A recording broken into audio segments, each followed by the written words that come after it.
Film diawali di sebuah menara kerajaan, di mana seorang putri yang bernama Princess ditahan. Ia tersadar dengan tangan sudah diikat dan ditahan di sebuah ruangan. Lalu, terdengar suara langkah kaki mendekati ruangan.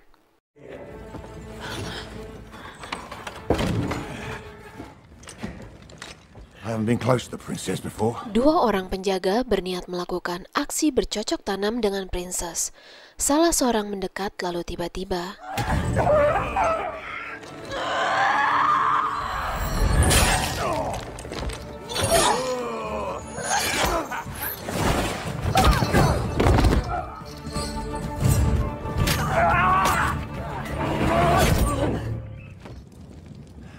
Come here, little bitch.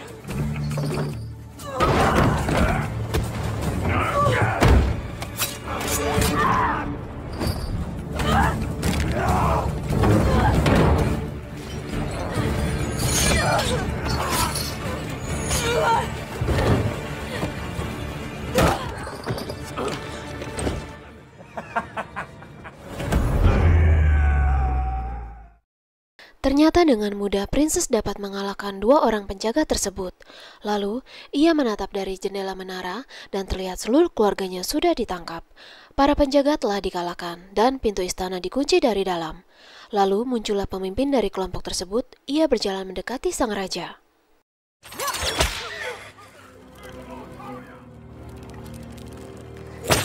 You have no respect for the order of things. Pria ini bernama Julius, seorang pangeran dari kerajaan tetangga.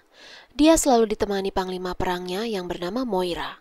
Lalu, keluarga kerajaan dimasukkan ke dalam penjara dan dijaga secara ketat. Sementara itu, Julius dan Moira akan melaksanakan aksi bercocok tanam. Rupanya, kejadian hari ini terjadi karena peristiwa 1 minggu lalu, di mana Princess tiba-tiba menolak untuk dinikahi oleh Julius saat prosesi pernikahan berlangsung. Hal ini membuat marah Julius dan nekat menyewa tentara bayaran untuk menyerang kerajaan tersebut. Kini Princess sadar bahwa ia harus menyelamatkan keluarganya karena kesalahannya. Ia pun diam-diam meninggalkan ruangan.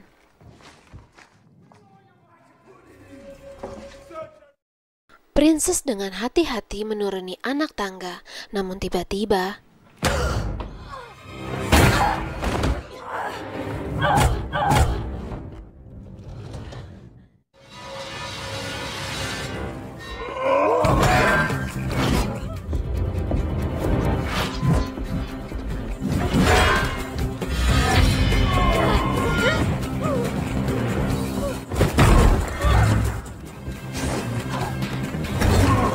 I've heard that before.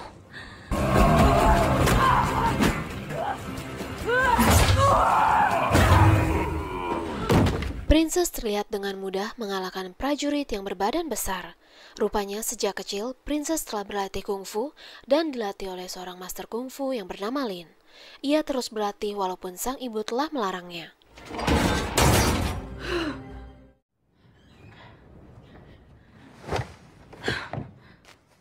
Saat Princess sedang bersembunyi di sebuah ruangan, tiba-tiba terdengar langkah penjaga mendekat.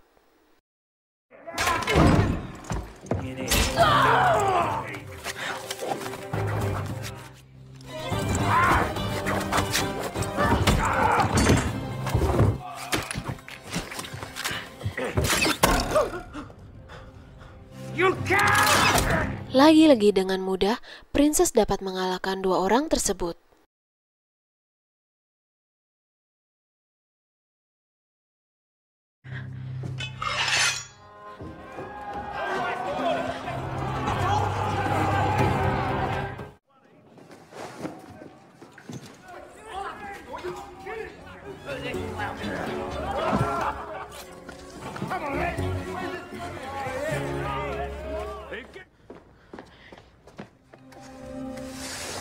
Dengan hati-hati, Princess berhasil menyelinap dan mengambil pedangnya.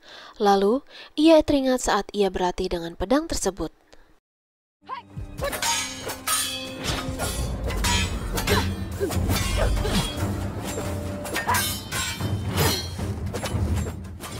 Princess pun membawa pedang tersebut dan kembali menyelinap melalui lorong-lorong di belakang ruangan.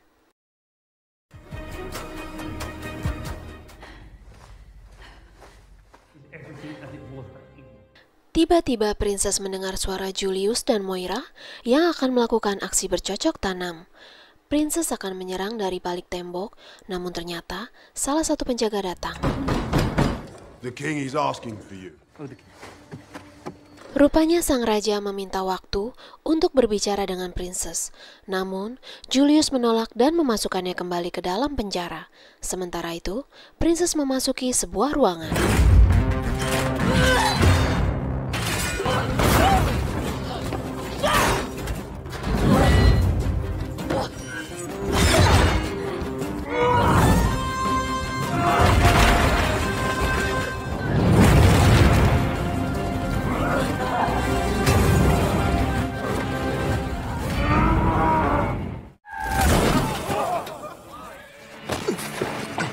Julius sangat marah melihat anak buahnya satu persatu dihabisi oleh Princess.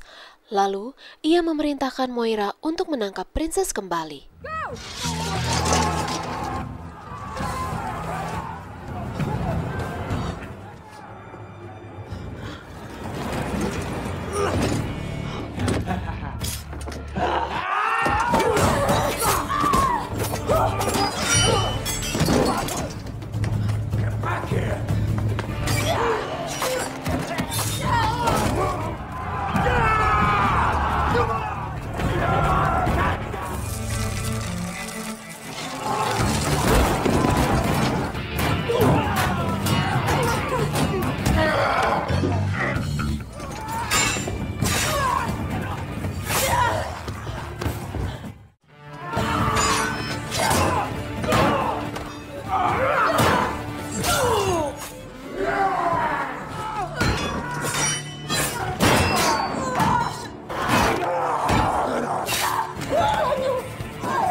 Princess bertarung habis-habisan, namun karena dikepung, ia pun mencoba melarikan diri.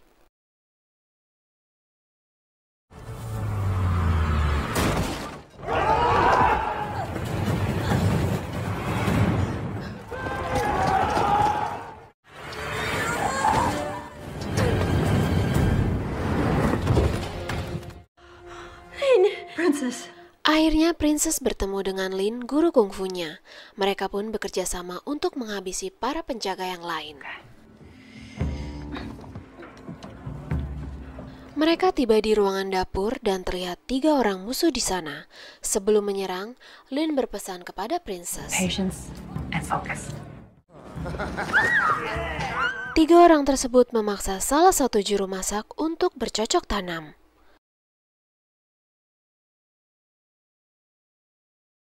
Diam-diam, Princess dan Lin mendekat dan langsung menegur mereka. Salah satu dari mereka menghampiri, lalu inilah yang terjadi. Bisa.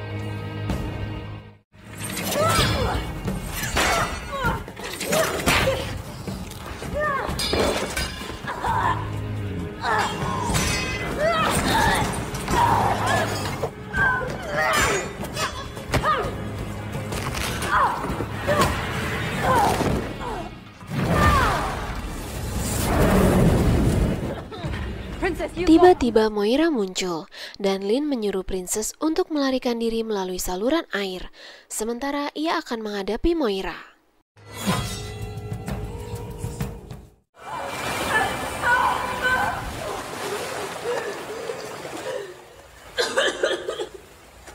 Rupanya, saluran pembuangan tersebut menuju ruang tahanan, di mana keluarga sang raja ditahan.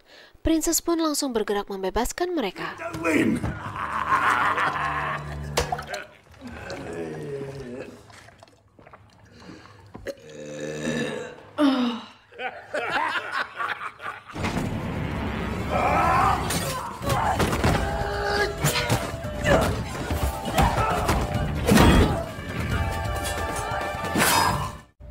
jendela. Dengan mudah, Princess mengalahkan mereka. Mereka pun keluar dari ruangan tersebut. Namun ternyata mereka semua tertangkap termasuk Lin yang tidak sanggup mengalahkan Moira. Lalu Julius memiliki rencana untuk menghabisi Princess dan akan menikahi adiknya. Hal ini tentu membuat Princess marah dan memberikan kode kepada Lin untuk menyerang.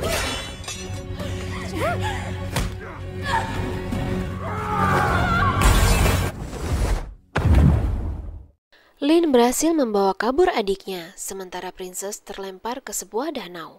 Namun lagi-lagi, Princess berhasil menyelamatkan diri.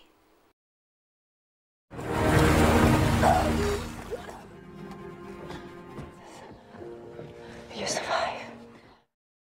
Mereka pun berkumpul kembali dan Lin langsung mengajak Princess ke sebuah ruangan rahasia di mana tempat tersebut adalah gudang persenjataan para ksatria. Let's get you ready. Setelah memiliki persenjataan lengkap, Princess dan Lin berniat akan kembali menyerang Julius dan komplotannya. One of you. Stay safe.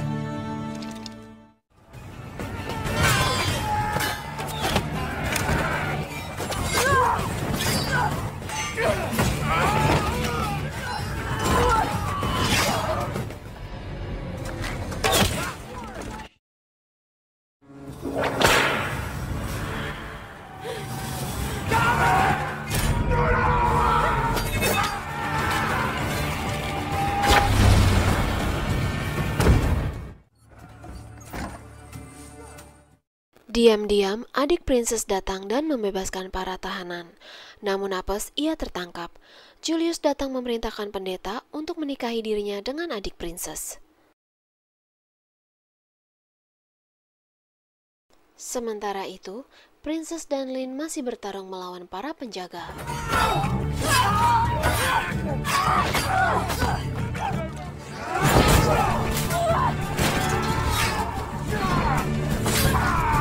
We have to get in there.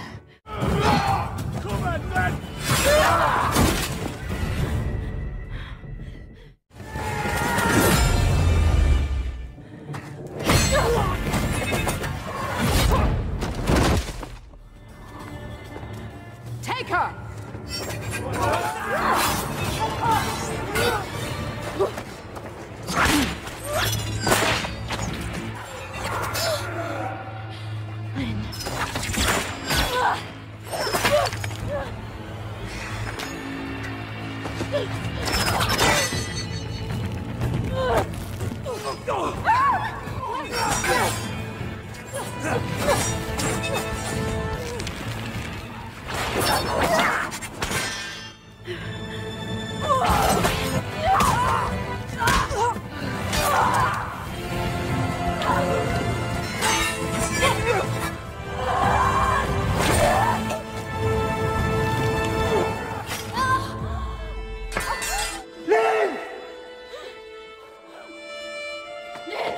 Akhirnya hanya tinggal Princess dan Julius saling berhadapan.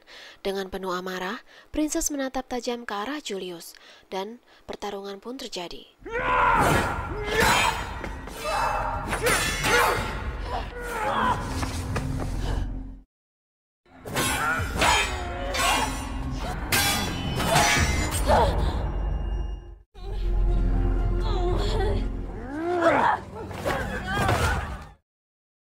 Karena berbuat curang dan menusukkan sebuah pisau, Julius akhirnya berhasil mengalahkan Princess.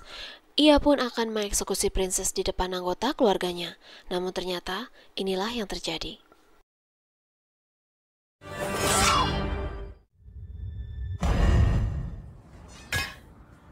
Akhirnya, Princess dapat mengalahkan Julius.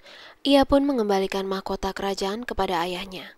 Lalu, sang raja mengatakan bahwa semua orang berhutang nyawa kepada Princess, dan cerita ini pun selesai.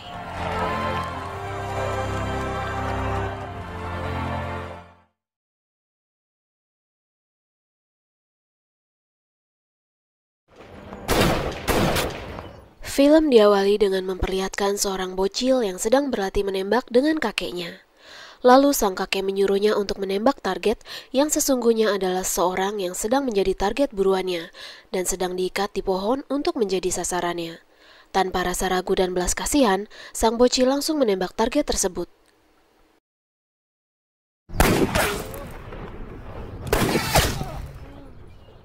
Lalu adegan berpindah 40 tahun kemudian, di mana ada seorang pengusaha muda bersama kekasihnya akan pergi berlibur. Pengusaha tersebut bernama Ray Harper. Dia dan kekasihnya yang bernama Brooke merencanakan untuk pergi keluar kota untuk merayakan anniversary mereka. Mereka yang sudah tidak tahan untuk beradu mekanik langsung tancap gas menuju kota tujuan.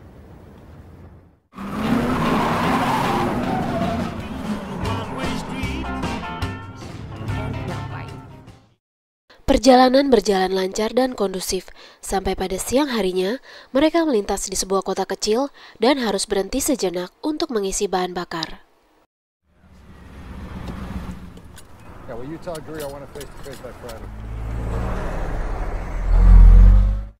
Tanpa mereka sadari, dari kejauhan ada dua orang yang berada di mobil pickup sedang mengawasi mereka. Mereka memahami bahwa Ray dan Brooke bukan berasal dari kota tersebut.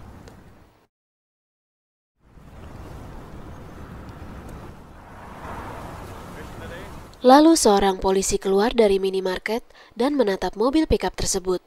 Kemudian, Ray dan Brooke melanjutkan perjalanan setelah mereka selesai mengisi bahan bakar. Tanpa mereka sadari, mobil pickup tersebut membuntuti mereka. Ray memilih jalan pintas agar lekas sampai tujuan. Lalu, terlihat mobil pickup tersebut mendahului mereka.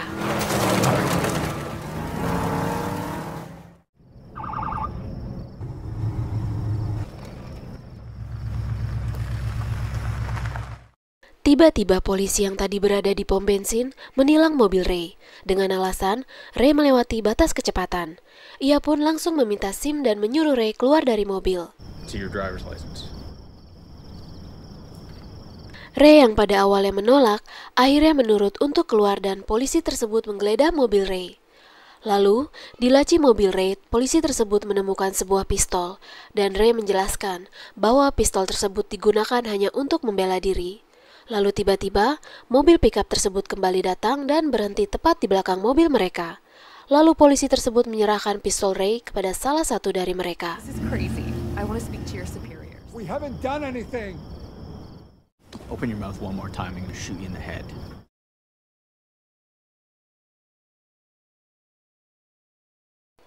Rupanya 3 orang tersebut adalah komplotan psikopat. Mereka adalah polisi yang bernama Terry, lalu kemudian Rick, dan yang terakhir adalah Riley yang ternyata dulunya adalah bocil yang kita lihat di awal film.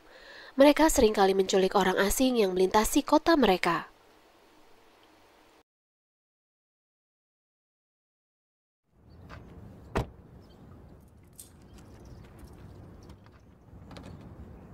Mereka pun ditangkap, kemudian diborgol dan digiring ke sebuah dermaga untuk dibawa ke sebuah pulau pribadi.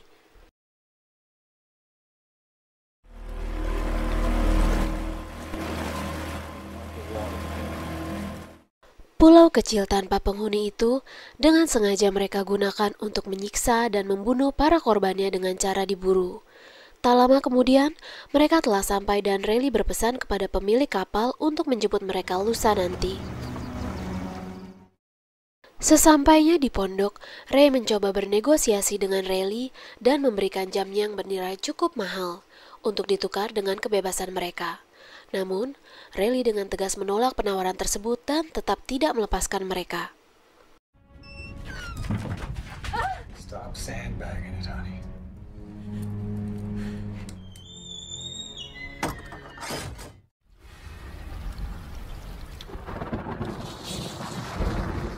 Adegan berpindah pada malam harinya, di mana para psikopat tersebut berencana akan memaksa Brooke untuk bercocok tanam secara bergantian. Lalu, salah satu dari mereka menarik Brooke dari ruang tahanan.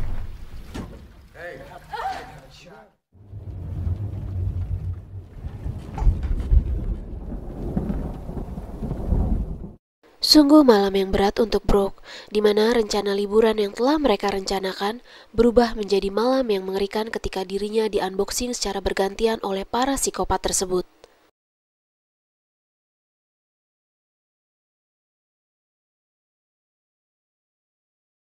Lalu adegan berpindah keesokan harinya, di mana ketiga psikopat tersebut mempersiapkan persenjataan dan akan memburu Ray dan Brock pada hari itu. He was dancing the jig.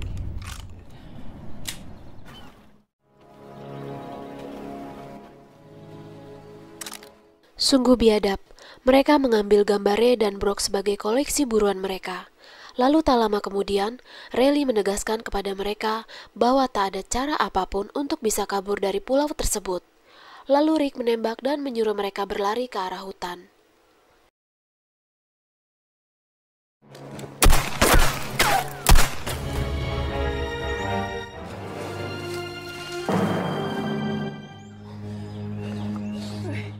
Ray dan Brock berlari dan bersembunyi di dalam hutan, sementara tiga psikopat tersebut berjalan santai dengan persenjataan lengkap. Squeeze in a little bit.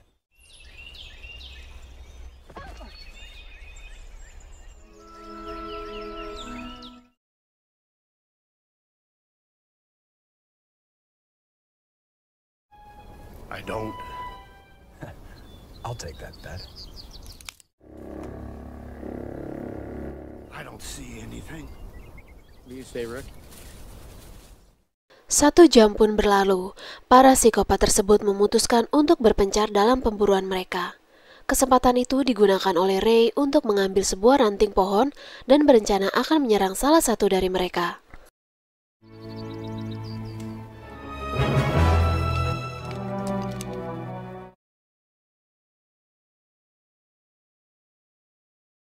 Ray mendekat dari belakang dan langsung menyerang.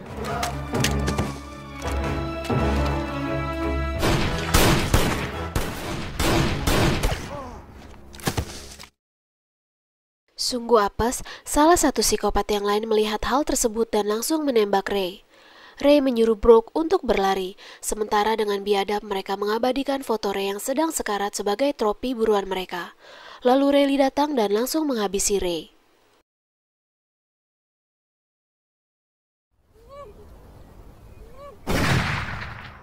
Satu jam berlalu, dan Brock menghampiri jasad kekasihnya tersebut.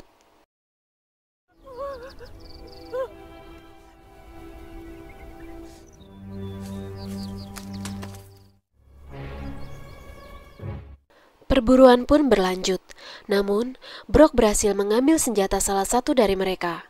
Saat ia sedang bersembunyi, ia melihat banyak tulang-tulang manusia di mana itu adalah korban sebelumnya dari gerombolan psikopat tersebut.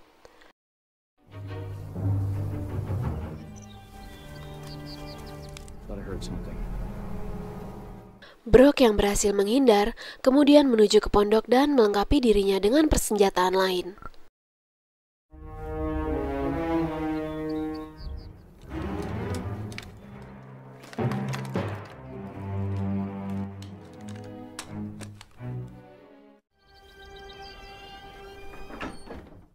She's alone and she's scared. Bitch is bleeding. Brock yang telah memiliki persenjataan cukup lengkap memancing mereka dengan menembak ke udara.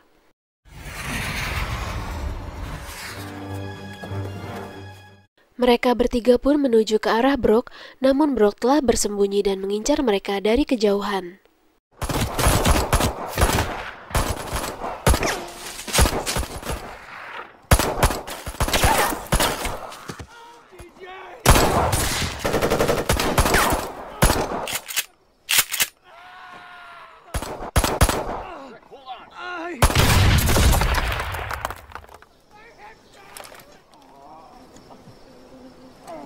Salah satu dari mereka terkena tembakan di bagian alat kelaminnya. Lalu, kedua rekannya membawa kembali ke pondok. Mereka berdua akan melanjutkan perburuan, sementara temannya yang terkena tembak menunggu di dalam pondok.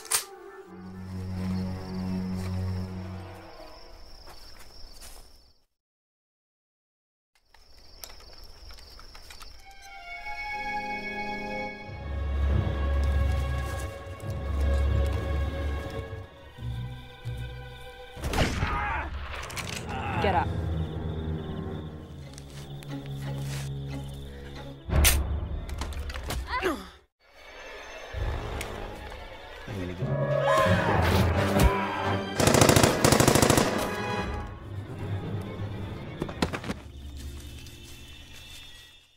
Lagi-lagi, salah satu dari mereka tertembak dan langsung tewas di tempat.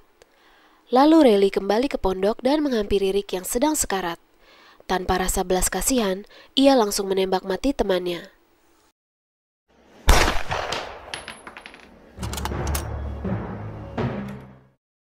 Lalu Riley mengambil kotak persenjataan yang lebih berat. Ia kembali akan memburu Brooke dengan senjata yang lebih mematikan.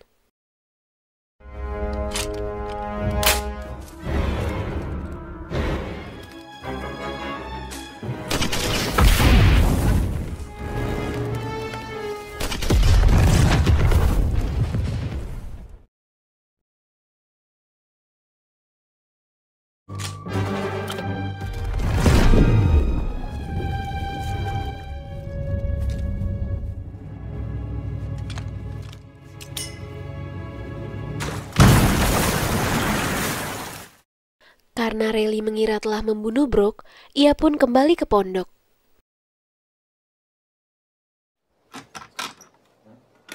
Karena semua teman-temannya telah tewas, ia merencanakan akan meledakkan pondok tersebut. Namun ternyata, tanpa ia sadari, Brooke berdiri di sudut ruangan dan memegang senjatanya.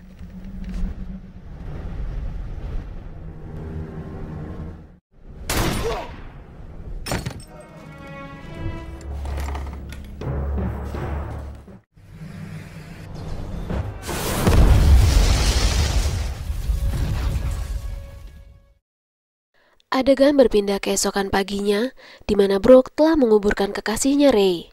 Ia tidak pernah mengira bahwa liburan yang ia rencanakan bersama kekasihnya tersebut akan menjadi mimpi buruk yang tidak pernah ia bayangkan. Pada sore hari, pemilik kapal datang untuk menjemput para psikopat. Namun Brooke telah menunggunya dan langsung menghabisinya.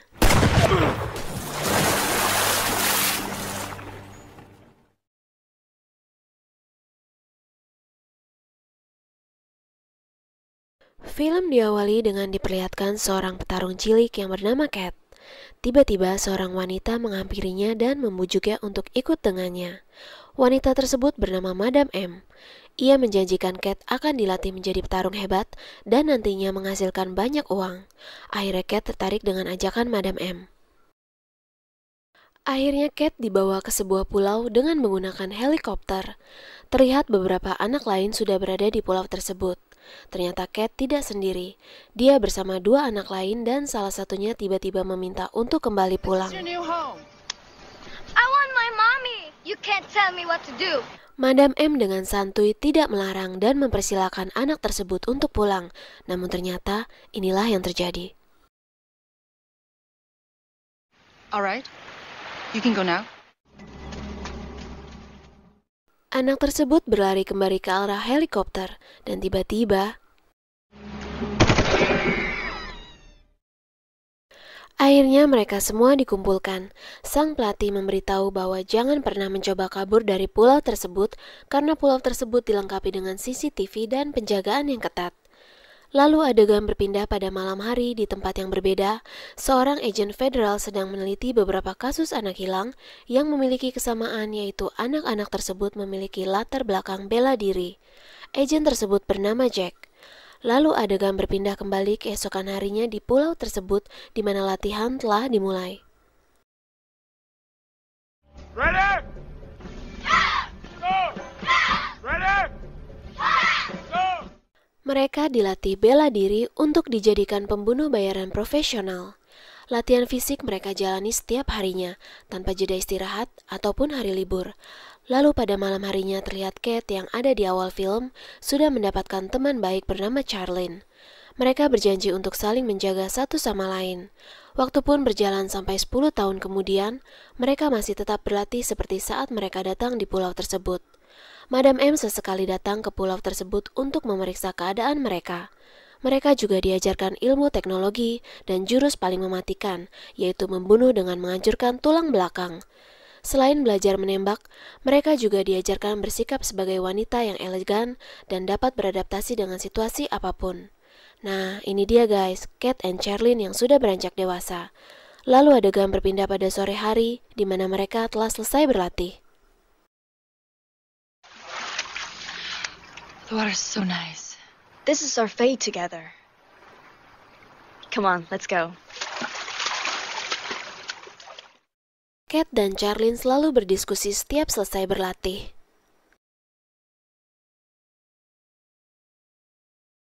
Sementara itu, ada satu murid bernama Jinx yang selalu berlatih sendirian. Ia berambisi menjadi murid terkuat dan terbaik di antara yang lain. Sebelum bergabung di pulau tersebut, Jinx adalah ahli bela diri yang cukup disegani.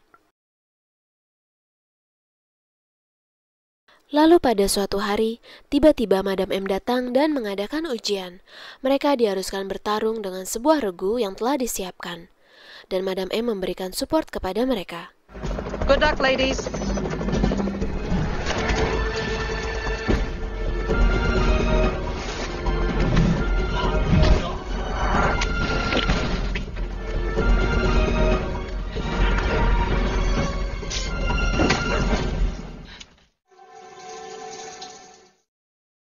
Adegan berpindah pada malam hari, di mana Cat dan Charlene sedang berada di kamar mandi.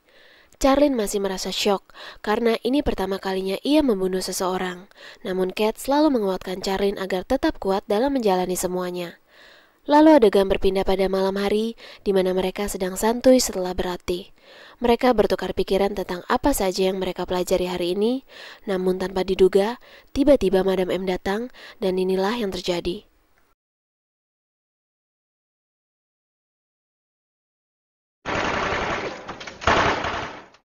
Madam M memerintahkan kepada mereka masing-masing untuk saling membunuh satu orang dari temannya dan membawa mayatnya ke tengah lapangan.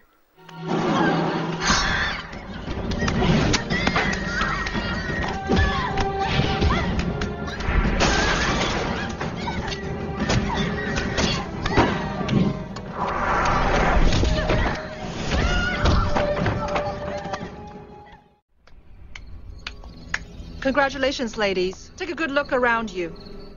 You are the survivors. Tersisa 11 wanita termasuk Cat, Charlene, dan Jinx. Madam M mengatakan bahwa mereka akan kembali bertarung esok malam dan akan dipilih salah satu orang dari mereka. Lalu Charlene mengatakan kepada Cat untuk tidak menahan diri apabila esok mereka harus bertarung. Promise me you won't hold back. Keesokan hari pun tiba, mereka dibawa ke lokasi pertarungan.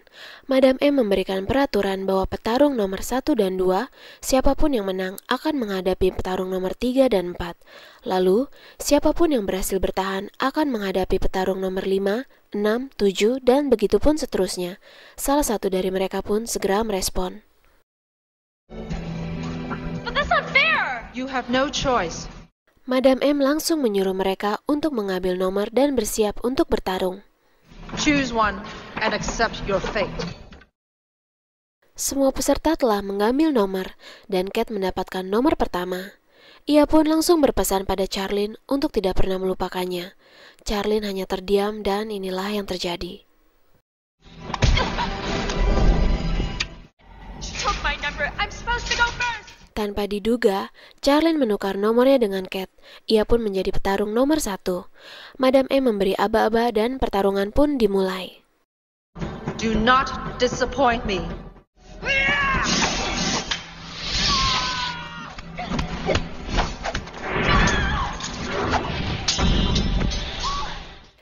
Charlene berhasil mengalahkan petarung nomor 2. Ia kini harus menghadapi petarung nomor 3 dan 4.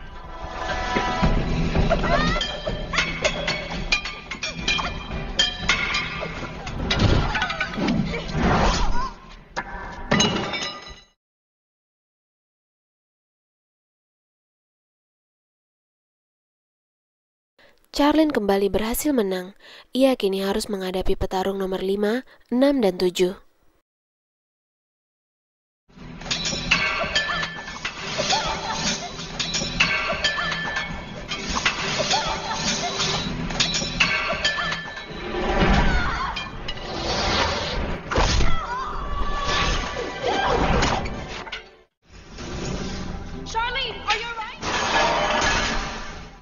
Dengan susah payah, Charlene berhasil bertahan.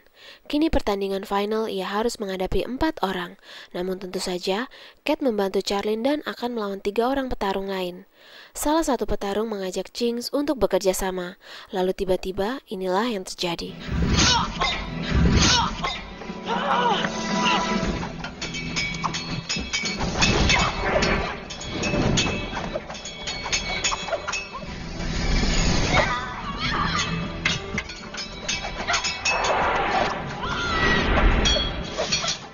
You have no chance.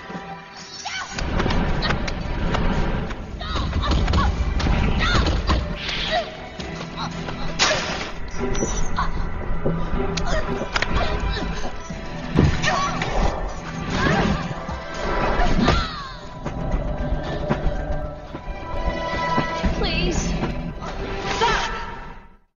Bravo, girls. Dengan tiba-tiba, Madam Emma menghentikan pertandingan dan memilih mereka menjadi juara dan lulusan terbaik.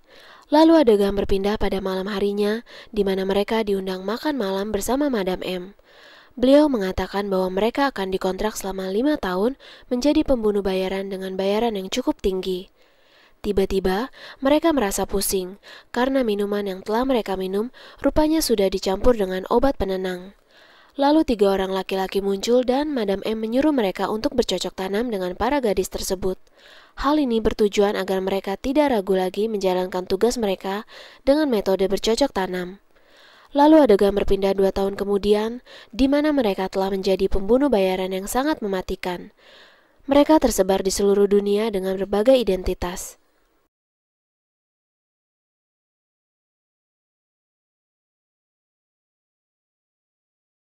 Lalu adegan berpindah ke Charlene yang sedang menjalankan sebuah misi membunuh bos gangster.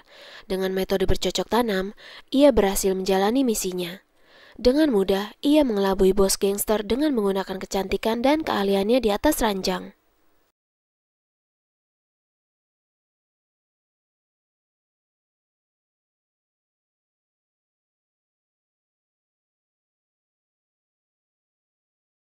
Lalu beberapa hari kemudian, polisi yang bernama Jack menyelidiki korban di ruang otopsi.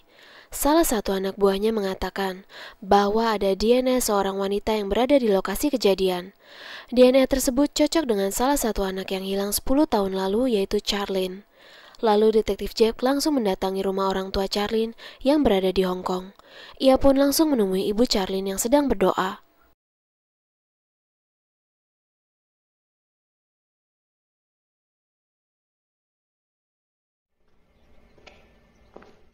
Did you find her?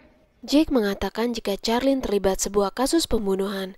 Ibu Charlene pun segera merespon. That's impossible. Jake juga mengatakan bahwa kemungkinan besar Charlene akan datang ke Hong Kong untuk membunuh seorang pejabat yang akan hadir pada acara festival di kota itu. Lalu singkat cerita, adegan berpindah 1 minggu kemudian di acara festival yang dihadiri oleh seorang pejabat pada hari itu.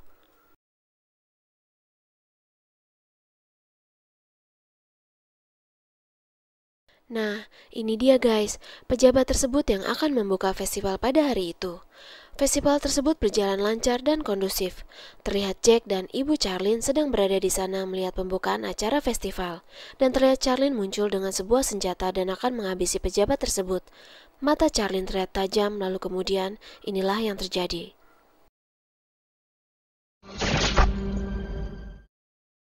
Charlene dan ibunya saling berpandangan. Lalu kemudian, Charlene berlari dan Jack mengikutinya.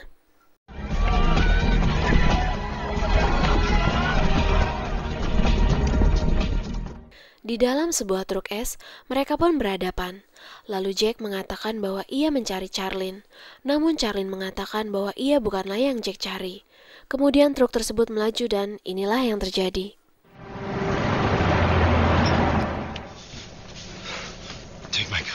Mereka terjebak di situasi yang dingin, karena truk tersebut ditutup dari luar. Mereka pun saling berpandangan, lalu kemudian inilah yang terjadi.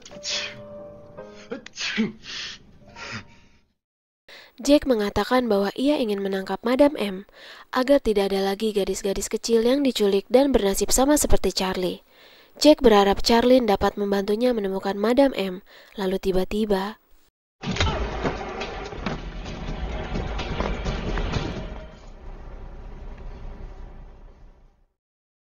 Lalu adegan berpindah pada malam hari di rumah Charlene. Terlihat Jack sedang mengawasi dari luar. Lalu tiba-tiba seseorang datang menghampiri Ibu Charlene melalui jendela yang terbuka. Ibu Charlene pun mendekat dan tiba-tiba inilah yang terjadi.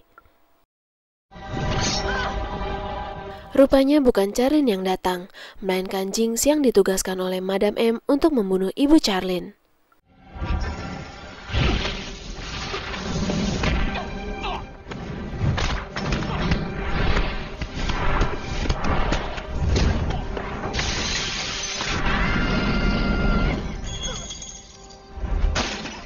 Take her and get out of here.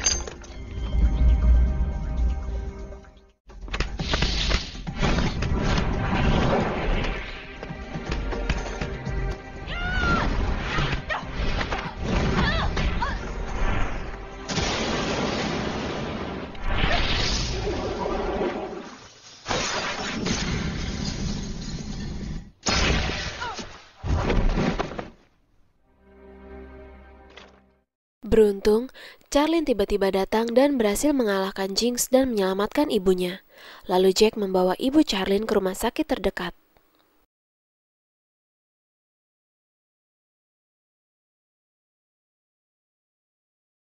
Kemudian adegan berpindah keesokan harinya, di mana ia dan Cat sedang termenung. Lalu tiba-tiba, Madam M mendatanginya. Ia mengatakan tidak akan mengganggu ibunya Charlene lagi apabila Charlene mau melaksanakan misi terakhir dari Madam M.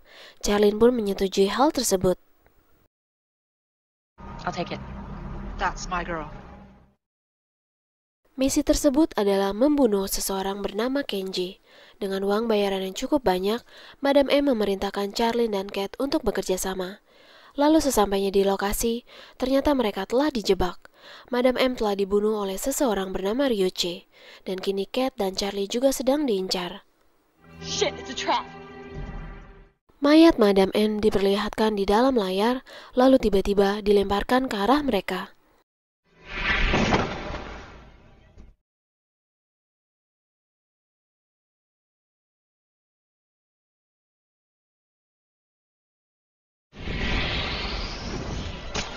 Rupanya, Ryuichi adalah salah seorang yang kerabatnya dibunuh oleh Madam M.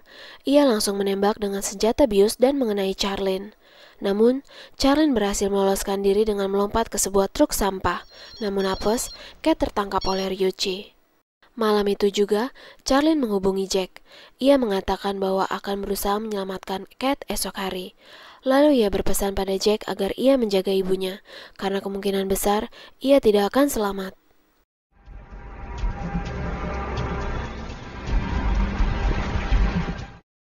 Lalu adegan berpindah di lokasi di mana Ryuichi menahan Cat.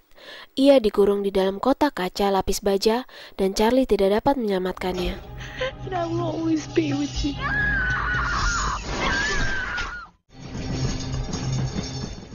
Setelah Cat dihabisi oleh Ryuichi, ia pun mengajak Charlene untuk berduel.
Film berlatar belakang pada tahun 1719 di sebuah hutan di mana terdapat satu suku yang tinggal di sana.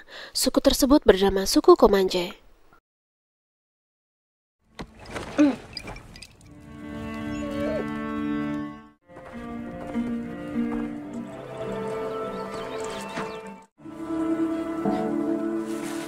Lalu cerita ini akan berfokus pada seorang gadis bernama Naru yang sedang mencari bahan makanan. Tidak seperti gadis pada umumnya, Naru lebih suka berburu ketimbang mencari tanaman. Siang itu ia berlatih di dalam sebuah hutan.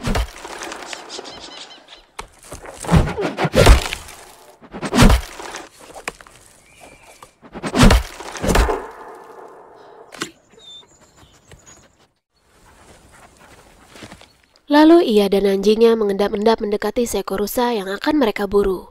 Naru mempelajari situasi dan memberi kode pada anjingnya.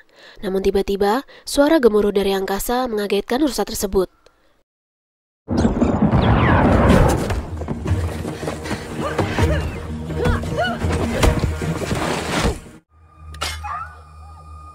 Tiba-tiba Naru berhenti mengejar karena mendengar anjingnya memanggilnya. Rupanya sang anjing terkena jebakan yang dipasang oleh seseorang. Naru pun mendengar kembali suara gemuruh dari angkasa dan segera melihatnya. Rupanya itu adalah pesawat alien yang baru saja menurunkan alien predator. Lalu adegan berpindah keesokan harinya, di mana ia sedang berlatih memanah dengan kakaknya yang bernama Tabe. Naru pun menceritakan apa yang terjadi, bahwa ia melihat burung besi di angkasa. Namun tentu saja, Tabe tidak mempercayainya. You really think you're ready? Tabe mengingatkan kepada adiknya bahwa perempuan sebaiknya tidak ikut berburu dan lebih baik mengurus pekerjaan rumah yang lain. Lalu kemudian, Naru pun kembali menuju ke perkampungannya. Sementara itu di tempat lain, alien predator telah menemukan sebuah goa sebagai tempat tinggalnya. Lalu adegan berpindah keesokan harinya, di mana sang predator mulai berburu.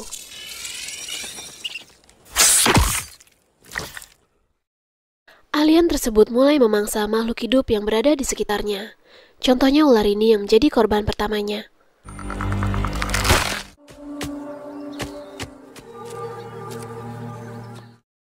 Lalu adegan berpindah pada sore hari, di mana Naru kembali ke perkampungannya. Rupanya satu pria menjadi korban serangan harimau. Kemudian para pemuda yang lain mencari ke dalam hutan.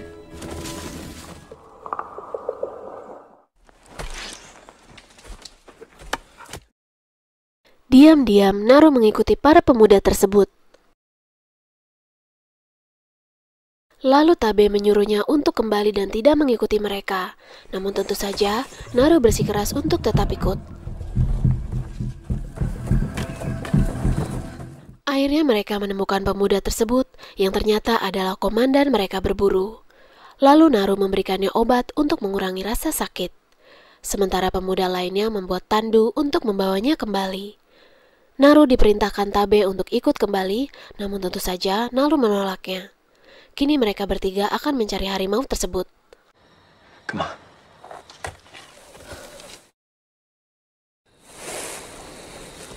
This is it.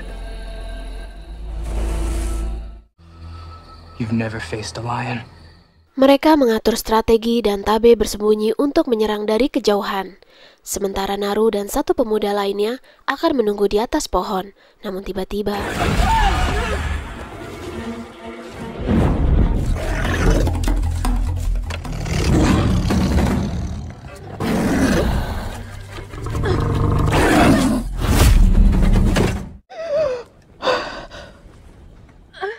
Akhirnya Naru berhasil selamat dan dibawa kembali ke desanya. Ibunya menjelaskan bahwa Naru pingsan dan Tabe lah yang membawanya. Lalu tak berapa lama, Tabe pun pulang dan membawa kepala harimau tersebut. Ia pun kini diangkat menjadi komandan pemburu yang baru.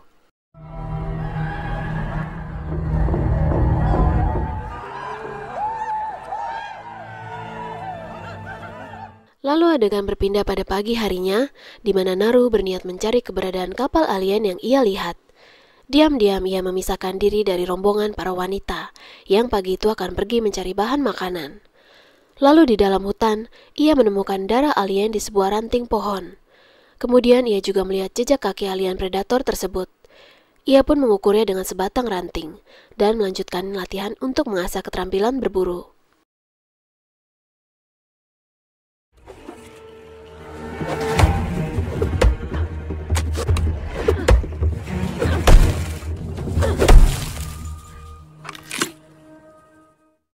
Sementara di lokasi lain, alien predator sedang memperhatikan seekor serigala yang akan berburu seekor kelinci.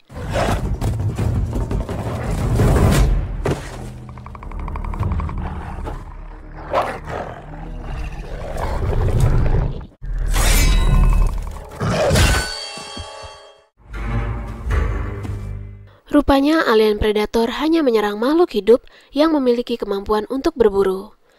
Lalu adegan berpindah pada sore hari, di mana Naru memutuskan untuk beristirahat pada malam itu, dan melanjutkan pencariannya esok hari. Kemudian adegan berpindah lagi pada keesokan paginya dan Naru melanjutkan pencariannya. Sementara itu, alien predator juga akan melanjutkan kegiatannya yaitu berburu.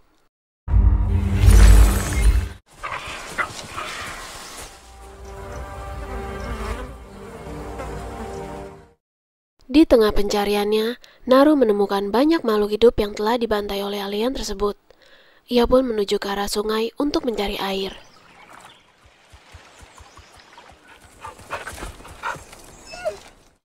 Naru dan anjingnya bersembunyi ketika melihat ada seekor beruang sedang memakan mangsanya. Lalu tiba-tiba alien predator datang dan beruang tersebut bisa merasakan kehadirannya. Naru yang waspada pun langsung mengeluarkan anak panahnya.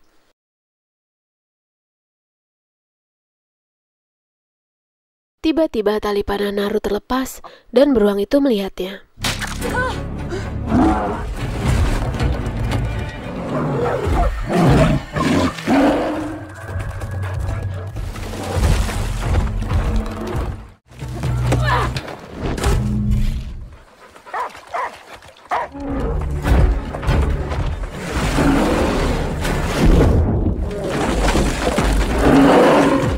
Naru bersembunyi di balik tumpukan kayu, dan tiba-tiba alien muncul dan menyerang beruang tersebut.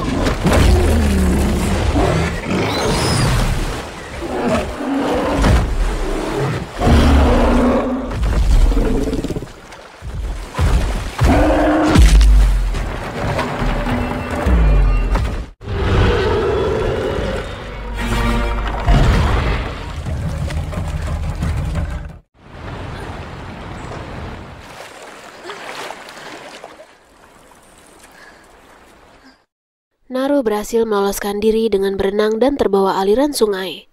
Lalu tiba-tiba beberapa pemuda dari kampungnya muncul dan mengatakan bahwa Naru harus ikut dengan mereka. Mereka diperintahkan Tabe untuk mencari Naru karena sudah tidak kembali ke rumah sejak kemarin.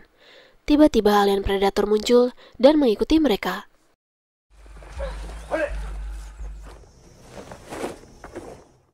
Mereka memutuskan untuk beristirahat terlebih dahulu. Lalu tiba-tiba, Naru merasakan kehadiran alien tersebut. Ia pun memperingati para pemuda, namun tentu saja mereka tidak percaya dengan apa yang dikatakan oleh Naru. Salah satu pemuda mencoba memeriksa, lalu kemudian inilah yang terjadi.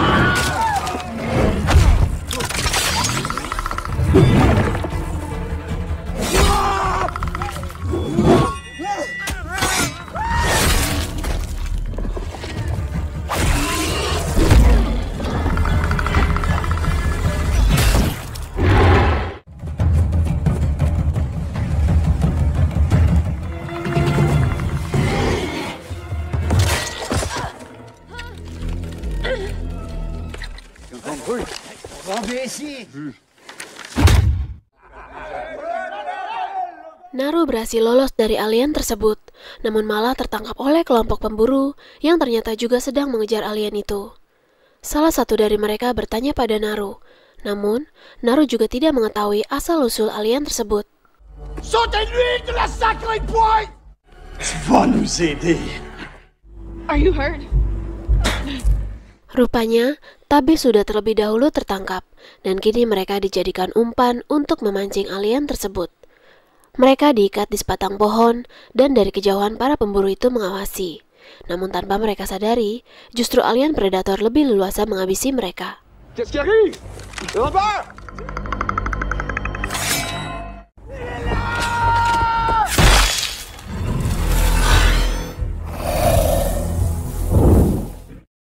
Alien predator itu pun berjalan mendekat. Naru dan Tabe hanya bisa pasrah karena mereka terikat di sebatang pohon. Alien tersebut tidak sadar bahwa dirinya sedang diincar oleh para pemburu.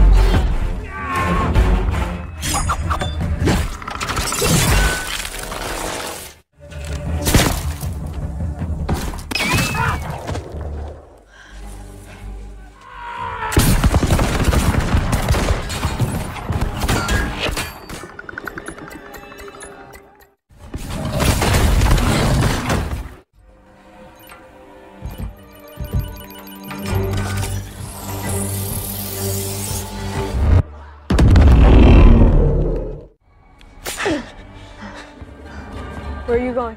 Naru dan Tabe berhasil meloloskan diri. Lalu Naru akan kembali mencari anjingnya, sementara Tabe mengatakan akan mencari seekor kuda untuk kembali ke desanya. You have medicine? Salah satu pemburu yang terluka meminta bantuan kepada Naru untuk mengobati lukanya. Sebagai gantinya, ia akan memberikan pistolnya dan akan mengajari Naru cara menggunakannya. Akhirnya Naru pun setuju dan mulai mengobati pria tersebut. Lalu tiba-tiba terdengar suara alien predator tersebut mendekati mereka. Naru pun segera bersembunyi di balik sebuah pohon.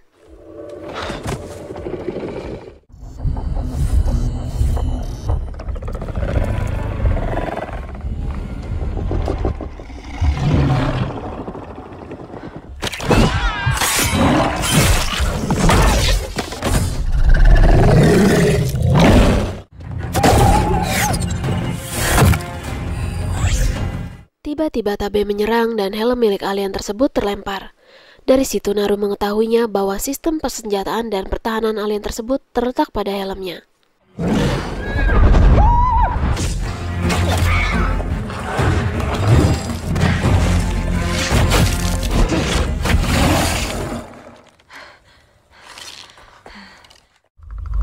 We should go.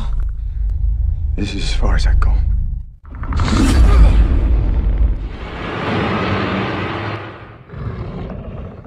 Tabe pun berkorban untuk Naru agar ia bisa melarikan diri. Ia pun harus tewas pada hari itu. Lalu beberapa jam kemudian, adegan berpindah di sebuah sungai di mana Naru sedang membersihkan dirinya. Ketika Naru sedang beristirahat pada malam itu, tiba-tiba datang salah satu pemburu lain yang sedang terluka. Naru pun merencanakan sesuatu dan akan menjadikannya umpan untuk menjebak alien predator.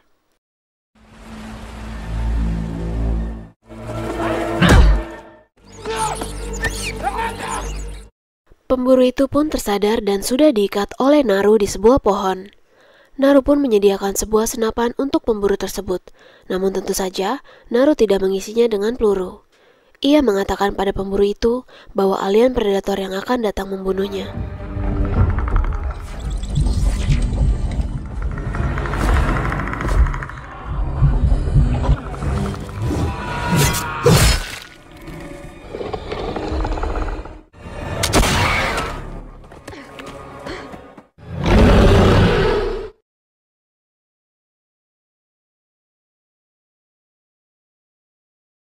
Adegan berpindah beberapa jam kemudian, di mana Naru telah membuat jebakan untuk alien predator tersebut.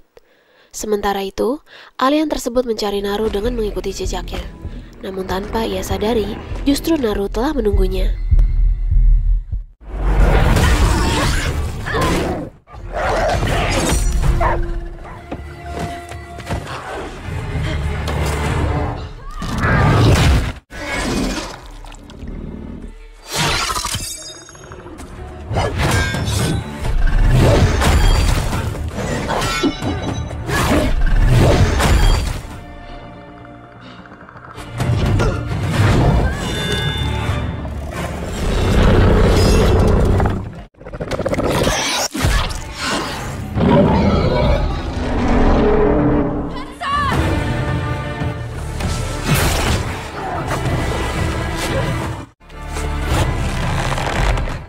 Dengan susah payah, Naru akhirnya berhasil menyeret alien tersebut ke jebakan yang telah ia buat.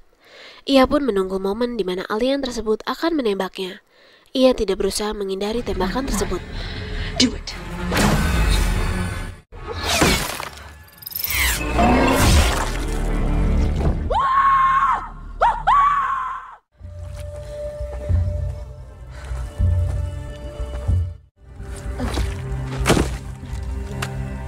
Adegan berpindah pada keesokan harinya dan Naru berhasil pulang. Ia kini diangkat menjadi komandan menggantikan kakaknya.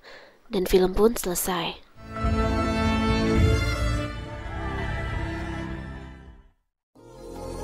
Oke sobat rebahan, bagaimana filmnya? Lumayan menegangkan kan? Aku menyarankan untuk kalian nonton filmnya langsung ya, karena cukup banyak adegan seru yang aku nggak tayangin.